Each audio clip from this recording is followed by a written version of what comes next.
Hello, in this video we will talk about z-scores, how to calculate a z-score, what a z-score represents, and how to calculate a data value given a z-score. First thing is talking about a z-score. The z-score of a data value indicates the number of standard deviations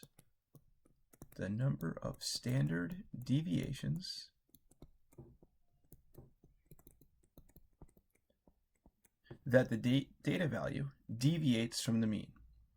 We've talked about mean in prior videos. We've talked about standard deviations. Just a quick reminder, a standard deviation is like the typical change from the mean.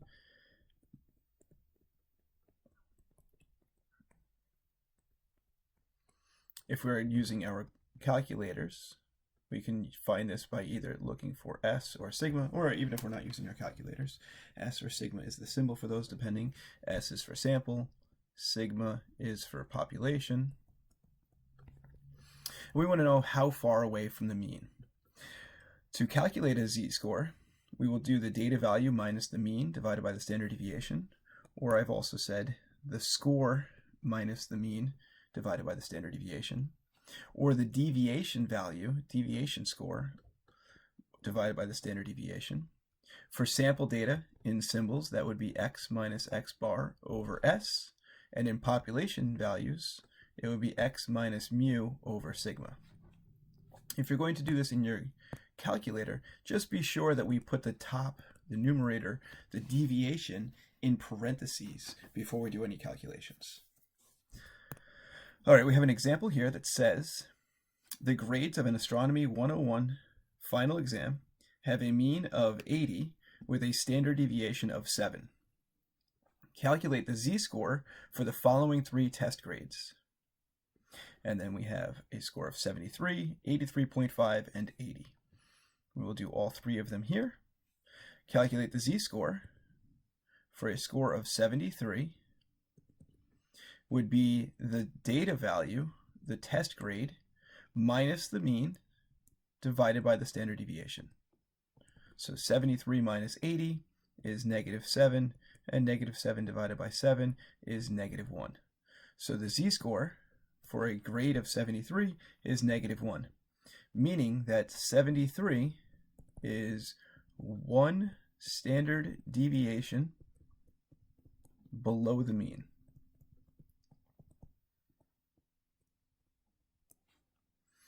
A score of 83.5,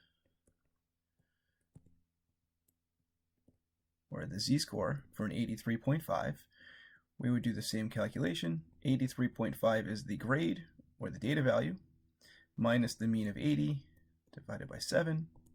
Subtracting the top, or finding the deviation value, would be 3.5 over 7, would be a z-score of 0.5.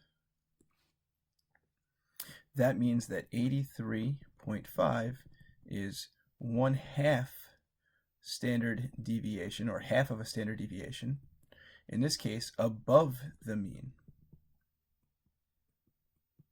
We know that it's above because it's a positive z-score. And lastly, a z-score of 80, well, the data value is 80, the mean is 80, standard deviation is 7. Finding the deviation value, we'll see that the score of 80 is the mean, therefore it does not deviate from the mean, therefore the z-score is 0. A z-score of 0 means that 80 is the mean, and it does not deviate, or it is not different from the mean.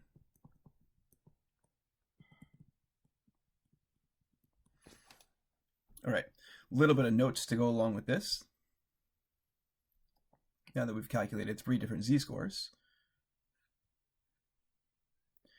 when using z-scores, it is important to know that if a z-score is positive, if the z-value is greater than the mean, that means, if the z-score is greater than 0, that means that the data value, the x value, is greater than the mean, or it's above the mean.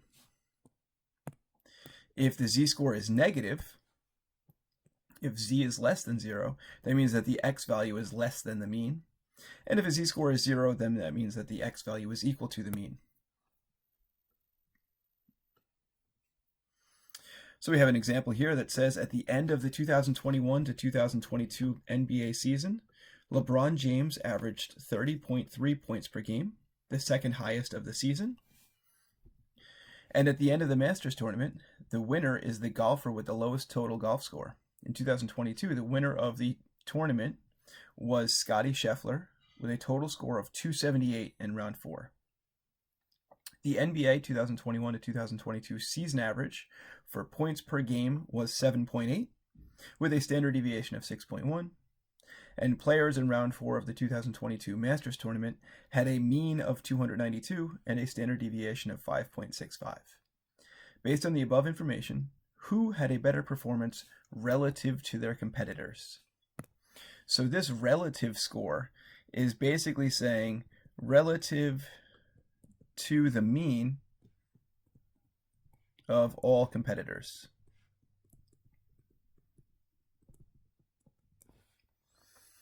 A relative score is basically talking about a z-score. It's another way of talking about the relative score or the relative value. So to calculate the z-score for LeBron James, we will take LeBron James's points per game average, and we will find the deviation value from the average of all of the contestants or all of the NBA players, and we'll divide it by the standard deviation.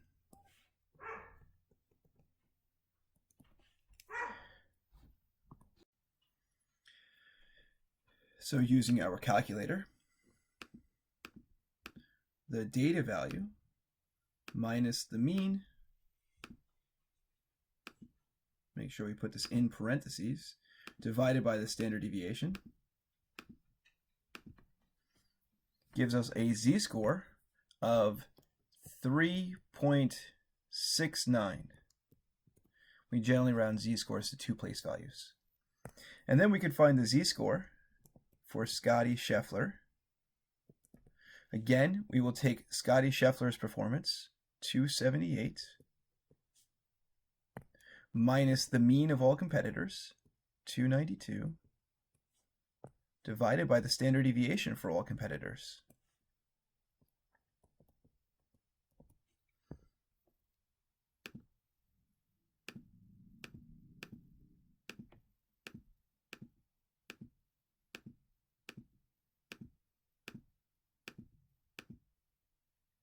Again, the score minus the mean divided by the standard deviation. Make sure we put that in parentheses. The deviation value, make sure we put that in parentheses. And we get negative 2.48. All right, so that's how we calculate the z-scores. Now let's talk about interpreting these z-scores. It's a little bit confusing, but when we look at these two values, we are trying to see who performed better than their competitors overall. Well, LeBron James scoring buckets in basketball wants to have as many points as possible, whereas Scottie Scheffler, taking shots at the golf ball, wants to have as few hits as possible. So it's a little bit confusing, but basketball, we want to have the highest average possible. High numbers are good. Whereas in golf, we want low numbers good.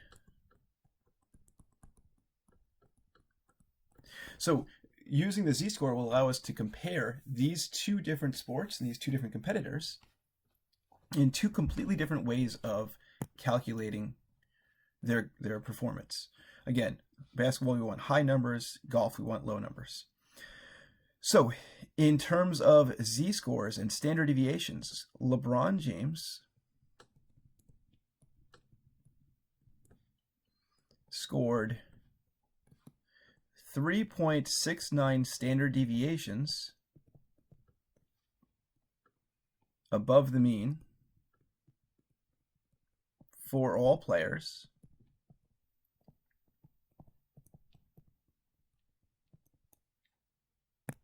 which is good And Scotty Scheffler, Scheffler, scored 2.48 standard deviations below the mean for all Masters tournaments competitors. And we can tell, because LeBron James scored further from the mean in a good direction, LeBron James had the better performance.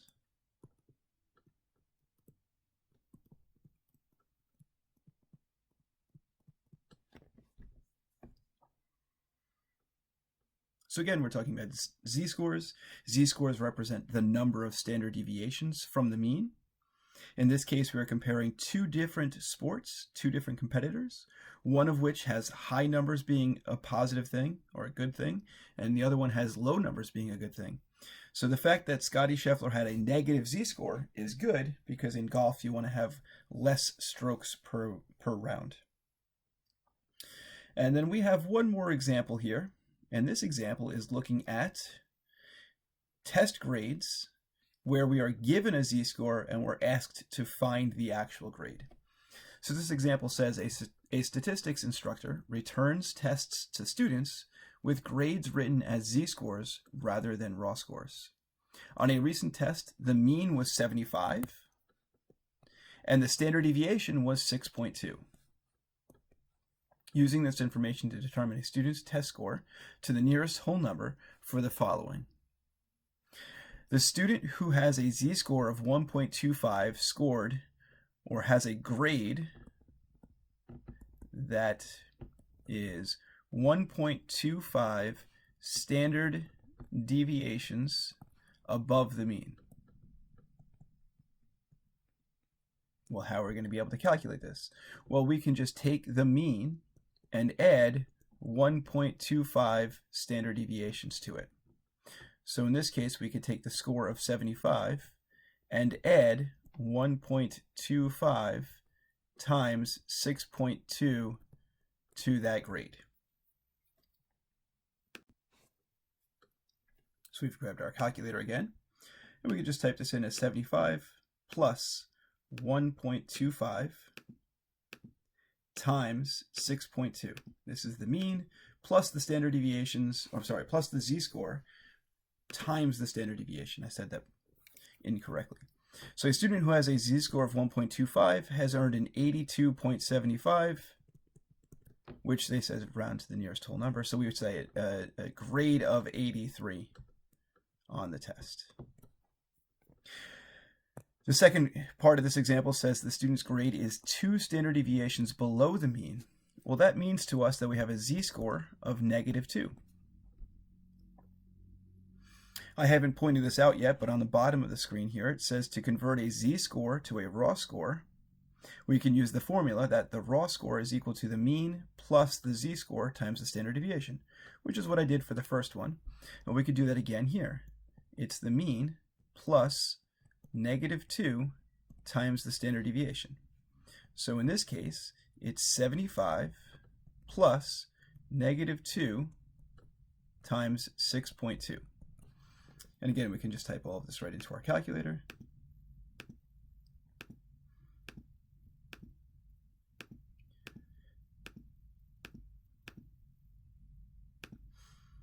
And we get a grade of 62.6, which will round to a 63. Now, we didn't need to go crazy with all the parentheses and stuff here, but we could have just done 75 minus 2 times 6.2. And we would have gotten the same thing. All right, lastly, we need to calculate a z-score of 0, the test grade for a z-score of 0. Well, a z-score of 0 means that the grade does not deviate from the mean.